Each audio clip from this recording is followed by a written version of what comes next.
Good morning, class. Good to have you this morning, my balcony friends. And for those who have tuned in, thank you for joining with us in our Bible study this morning. I don't know about you, but it's cold outside. It was in the 20s or something like that this morning, and it was kind of hard to adjust. I've got a lesson today I'd like to just get into it. It's amazing, an amazing story of, and we talked about it last week, about the focus of everything that had been written from the beginning of time, before there was even written words. You can see God working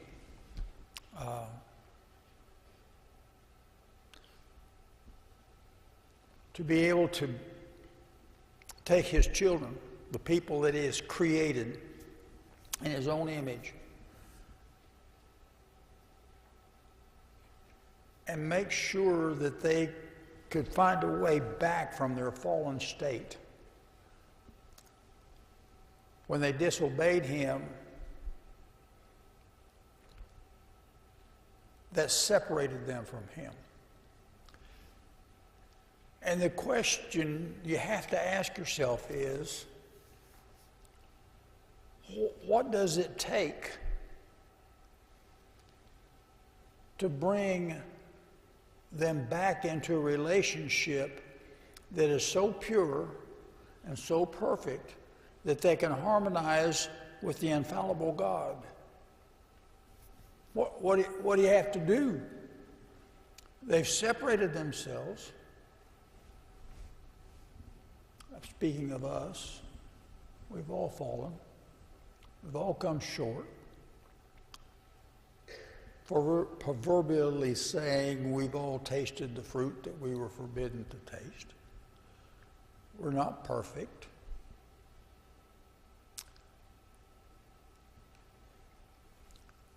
And God said there in Genesis 3, verse, I think it's around verse 15,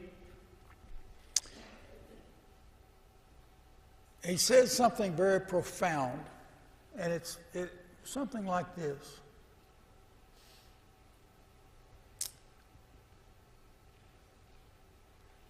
You have, and he's speaking to Satan and the curse that was on him. You're going to go around on your belly eating dust.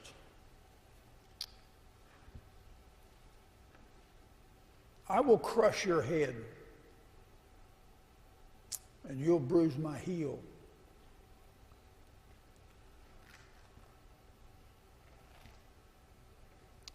What that was saying is that I will have the victory. You will be defeated. But it's going to cost me some pain. It's going to cost me some pain. Well, just what does that mean? How does it all come together? How do you bring it down to a point where you can say, aha, I got it? Because that statement in the beginning of time would not have portrayed to me what's about to happen here in the record of John. And that is that Christ is going to defeat Satan by being nailed to a cross.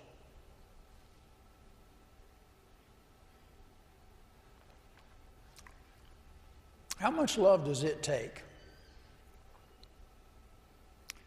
for those of you who have children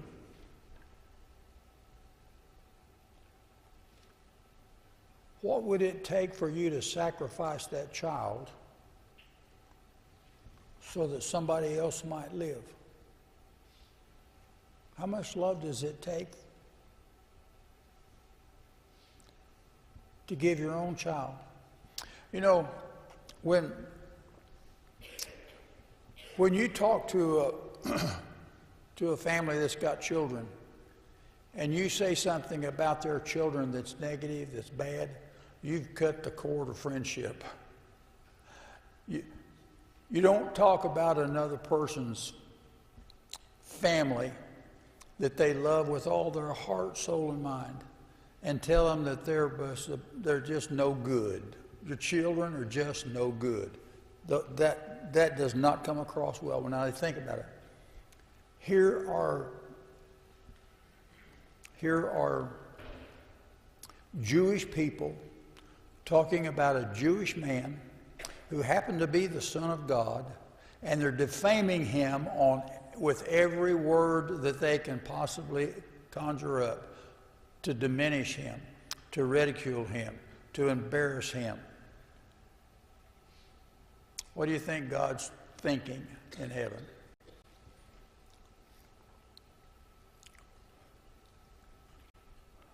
So when we get into this portion of the writing of John, there are some words in there that we got to take a look at, because it's hard to comprehend. It's just hard to comprehend. Even on this side of the cross, looking back, knowing full well what the intentions were, it's still hard to comprehend what's taken place here. Let's look at, I think we got down to the 12th chapter. Sorry, I can't read without my glasses. I think it's the 12th. We're in the 12th chapter, or somewhere around the 12th verse, yes.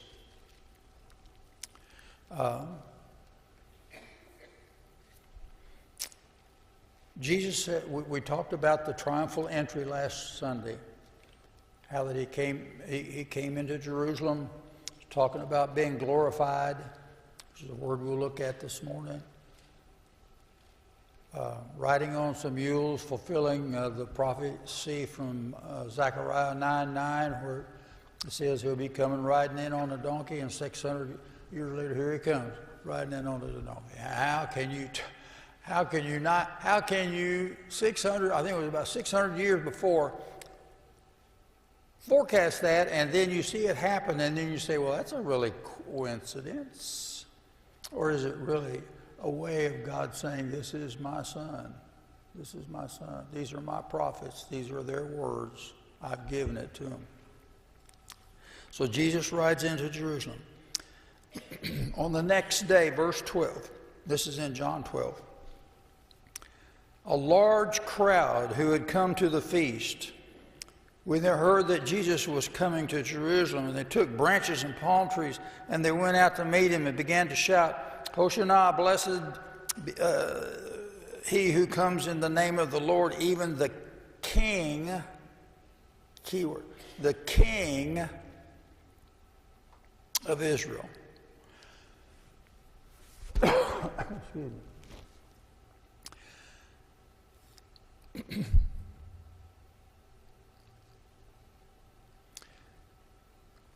If you're in the crowd and you see this man that they have witnessed doing miracles that it's just impossible to deny that he is from God, that he's chosen from God. He's going to be our king.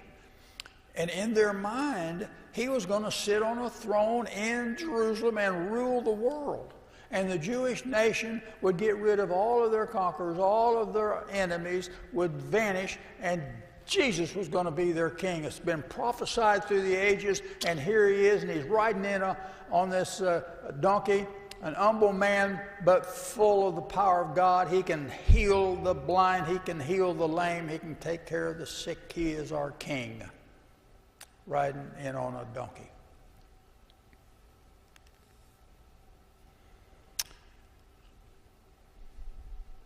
Fear not, daughters of Zion. This is a quote. Your king is coming seated on a donkey.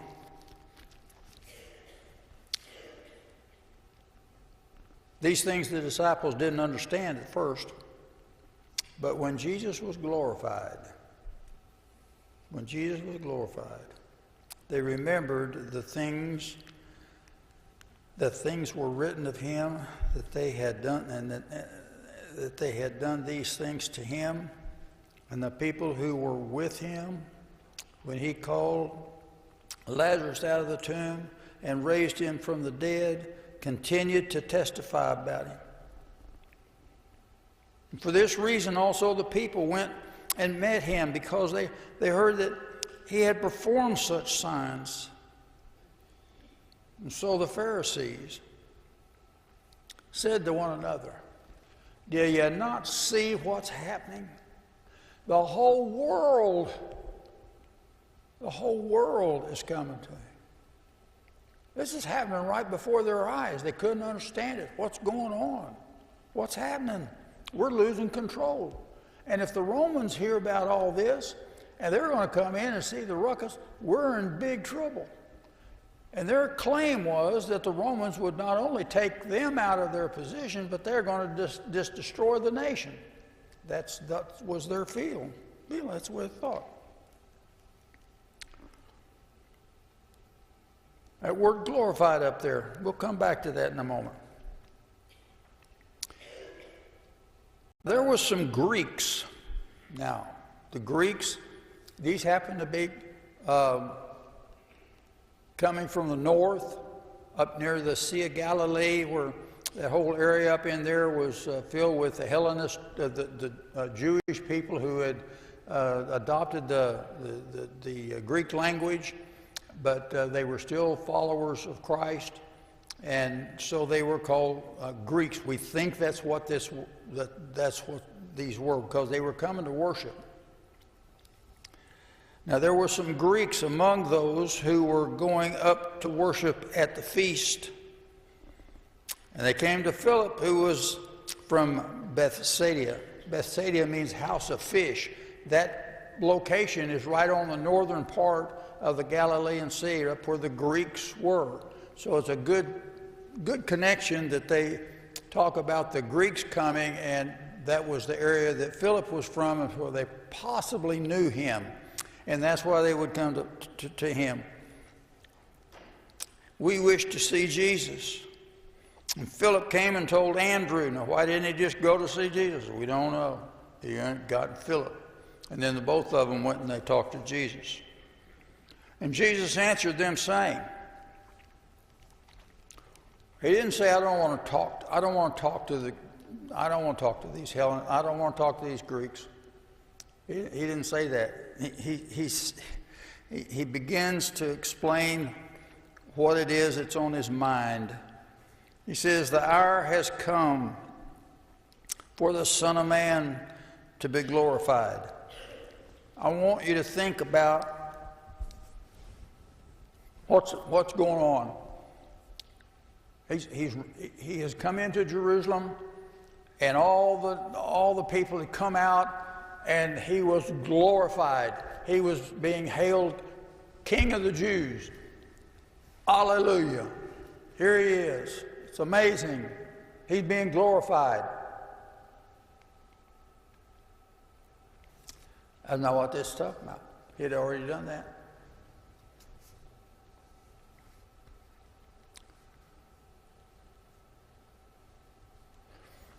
Was it the crucifixion where he was going to be glorified?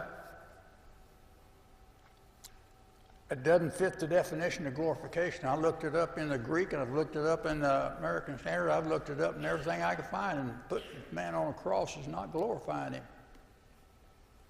He's going to be glorified. And yet Jesus is saying, I'm going to be crucified.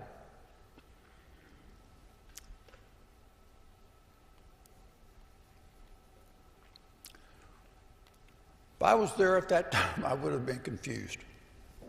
I'd have been confused. But the disciples didn't understand the crucifixion yet.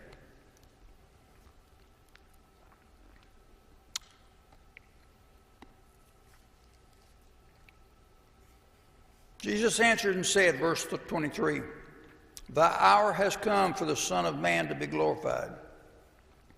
Truly, truly, I say to you, unless a grain falls," now listen to this, if a grain of wheat falls into the earth and dies, it remains alone. But if it dies, it bears much fruit. I've read that verse. I don't know how many times I've read that verse, and I still don't understand exactly what that says.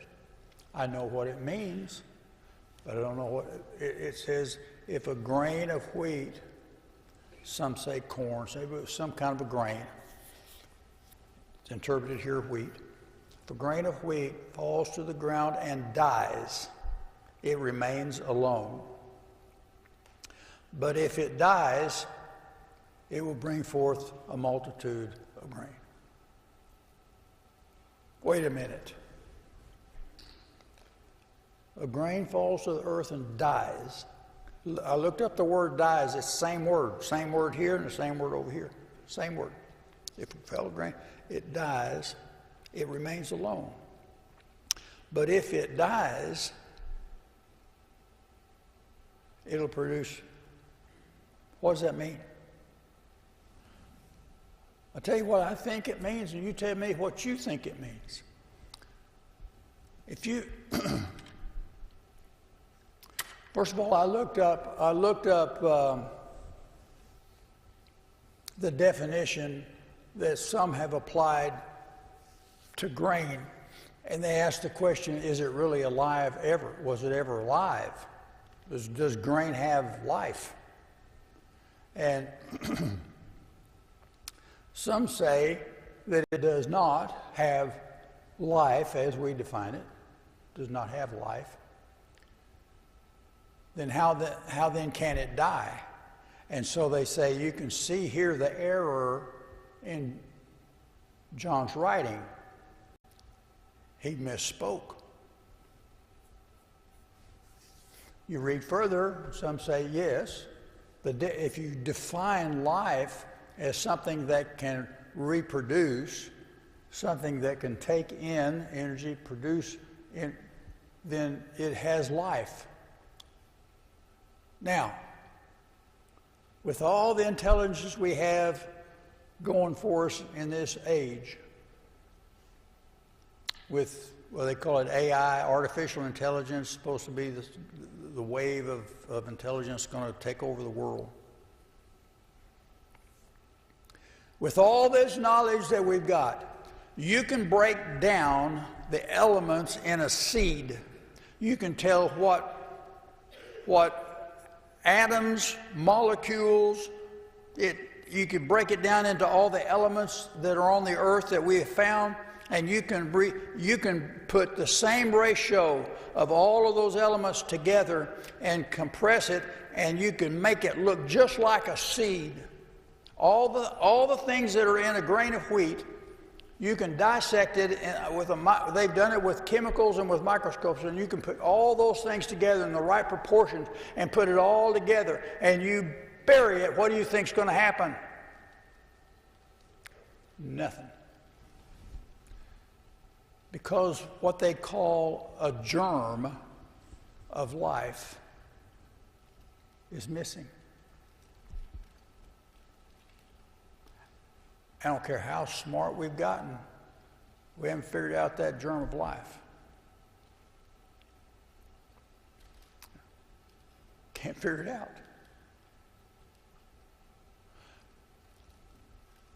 Here's what I believe the verse is saying. And you have your own opinion. But I think what Christ is saying is that there are seeds that will fall. They don't get buried. They don't get nourished.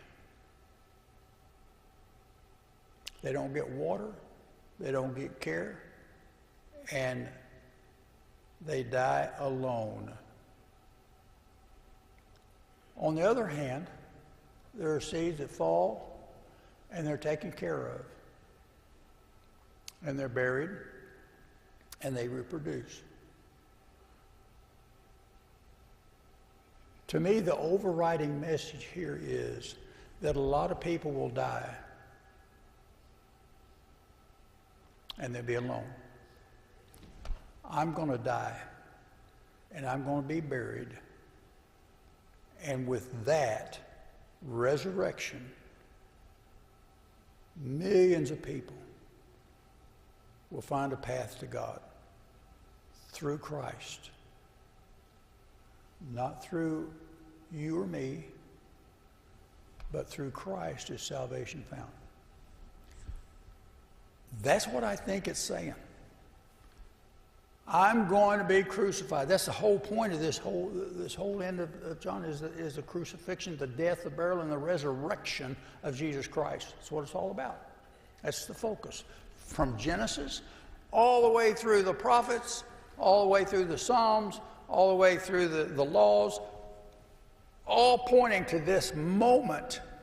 This moment, Christ says, my hour has come. In other words, the time is now. It's happening. And because of that seed that's going to fall, millions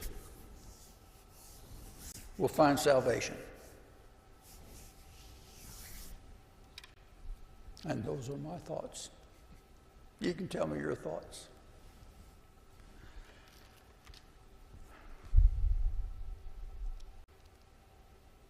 He who loves, verse 25, he who loves his life will lose it, and he who hates his life in this world will keep it to life eternal. Now, in Ephesians 5,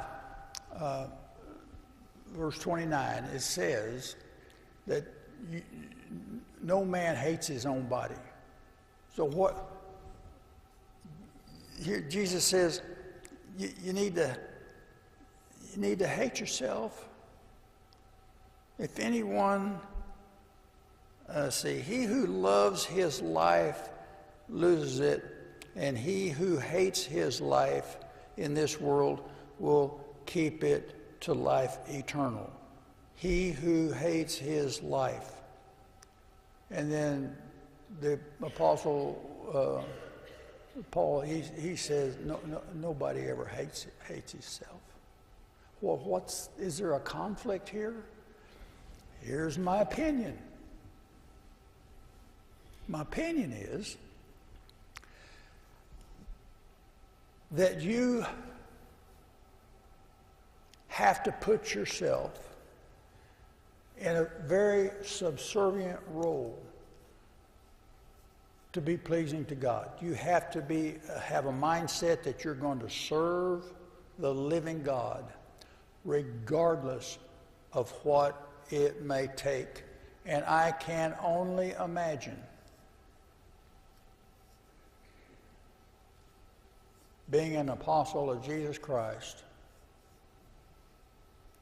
and go through what all of them went through, at least what history has recorded, except for John, what they had to go through to defend their faith. I've never, ever come close to what they suffered.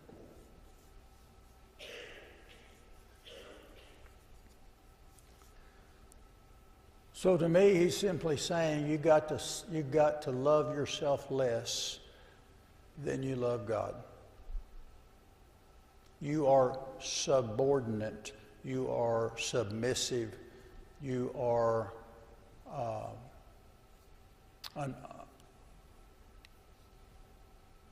a slave. Doulos is the way Paul put it. Doulos, slave. And when he opened some of his epistles, a slave to God.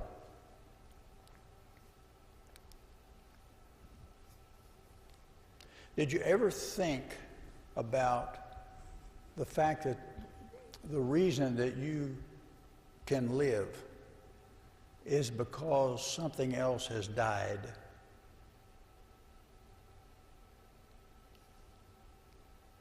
Let's think about that for a minute. As I was reading through these particular verses, can you think of, Jesus says for a grain to produce, it has to die. The grain grows, we eat it. We live because of that grain that died to produce fruit that we eat. Right? It had to die. That's what Jesus said. It has to die so we could live. If you're a carnivore, if you eat beef, chicken, lamb, whatever, for you to live, to eat, to sustain yourself, they had to die.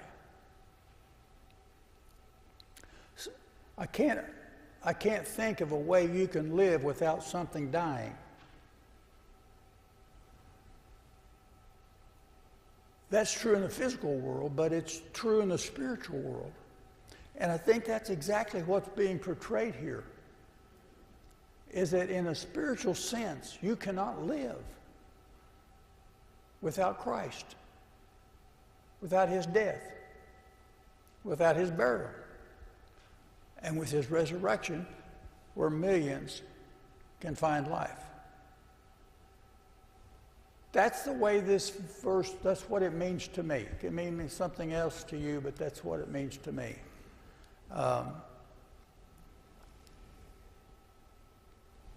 Something has to die so that we can live.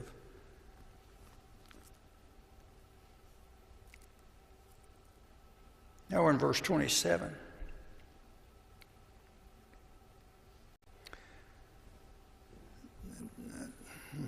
But just think about it. This is Jesus talking now. My soul has become troubled. Now my soul has become troubled. This is the Son of God. This is the... God is his Father. And he's got a troubled soul. What do you think the Father's doing? What do you think Jesus' Father's doing? If his Son is troubled and his soul aches, what is God doing? What's his Father doing?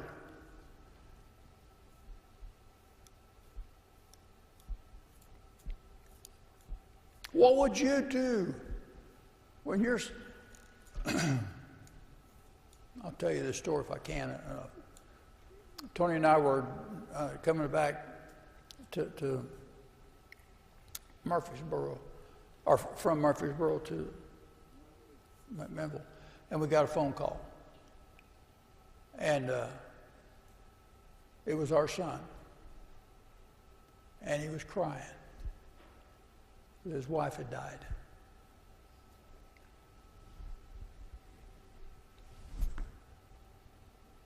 You think I just kept on driving and said, well, have a good day, son? No, couldn't do it. Jesus said, hey, Dad, I got a troubled soul here. What do you think God was doing? For you, so that you might live forever with him.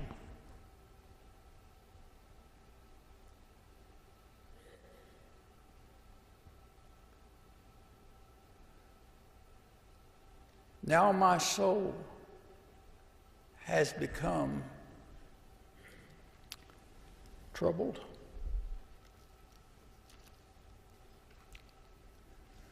What should I say? Father, save me from this hour? Nope. It's for this purpose I came. They were complicit in this. It wasn't like Jesus came to earth thinking, hey, I'm going to be a king of the Jews and I'll run off all the... No, he knew when he was coming. I don't know when he knew that. That's a great subject to talk about. When did Jesus know that he was the Son of God? When he was a baby, did he have all the wisdom? When he was age 30 at St. No, I don't know. I don't know. Some have argued that he knew that he was the Son of God when John the Baptist baptized him and he realized who he was and he went off on the mountain for some 30 days, almost died up there, said, what's facing me? I know the prophet, I know the law, I know the prophecy, I know that's what's coming. And he almost died up there and the angels had to come and save him. I don't know when he knew. Some say, well, it was when he was in the temple. He said, I'm about my Father's business. He must have known then who his Father was, or was he just prophetically saying that? I don't know the answer. But what I do know is that when these were written, when these words were written, he knew exactly what the prophets had said, and he knew exactly who he was, and he knew exactly what he was doing. and his soul was troubled. And I'm telling you right now, I have no doubt whatsoever in my mind that his father was troubled too. No doubt in my mind. Because later when Jesus was on the cross, he shook the whole earth. The whole earth quaked. I don't know what God was thinking at that point. I don't know. Couldn't even conjecture. But he was hurting. He was hurting.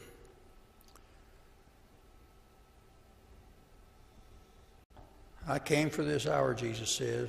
Father, glorify your name.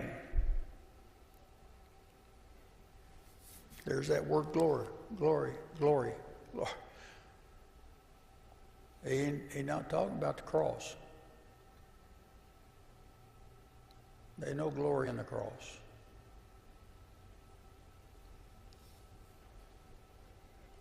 So the crowd of people who stood by and heard it was saying, as thunder. An angel spoke to him. And Jesus said, that voice has not come for my sake, but it came for your sake. Now judgment is upon the world. Now the ruler of this world will be cast out. Now judgment, that word judgment, if you look up in the Greek, it sounds like crisis. Crisis. Even the Greek pronunciation is crisis. Judgment. That word judgment is translated very accurately because it was used. All their legal proceedings use that word, judgment, for violating the law. The judgment is, the crisis is. But it was a crisis. It was a crisis. Judgment. Judgment is on this world. Now the ruler of this world will be cast out.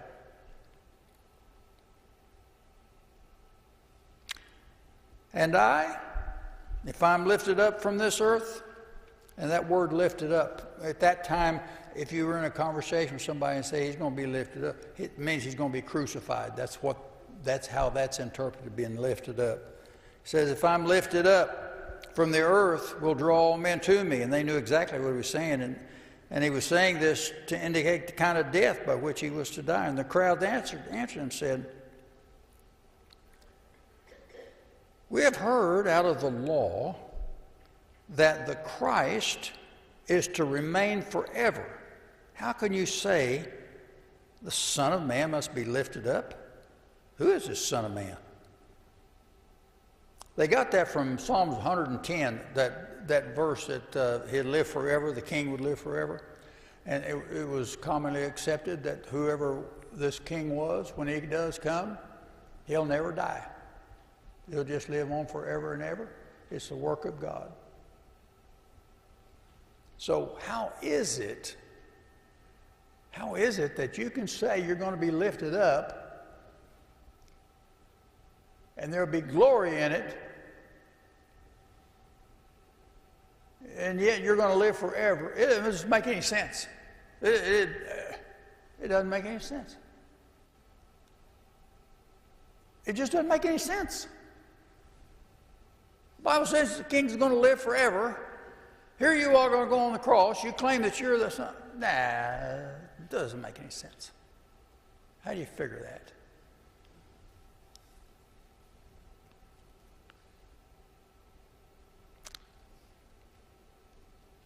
And if I am lifted up from the earth, I will draw all men to myself. And he was saying this to indicate the kind of death by which he was to die.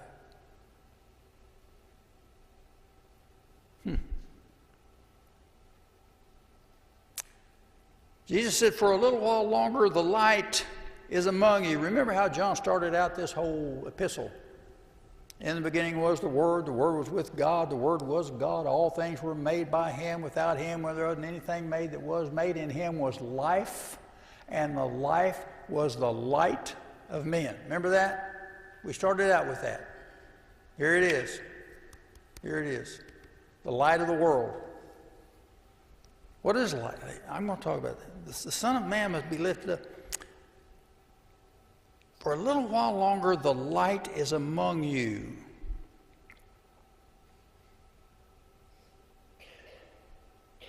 Walk while you have the light,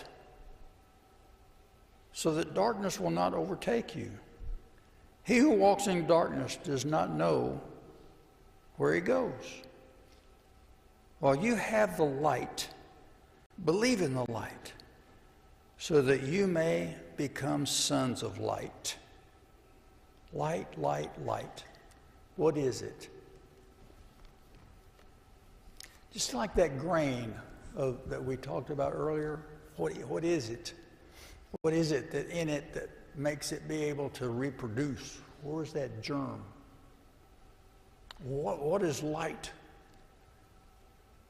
You can look at light in a lot of different ways. I took physics in college, and there was a course that was coming up. It was called. They would take a photon of light. Photon is a quantity, if you will, a quantity of light, and we're going to put it in a jar, and we're going to spend the whole semester studying the light. What is it? Where did it come from? How does it sustain itself? Where does it go? Does it ever end? Is there a beginning to it? Study the light, the light. And in the beginning, there was darkness and there was light. In the beginning, God created the seed and the plant. I don't believe those were accidents. I think they were messages that were created in the beginning that would be used to illustrate eternal life and the work of God.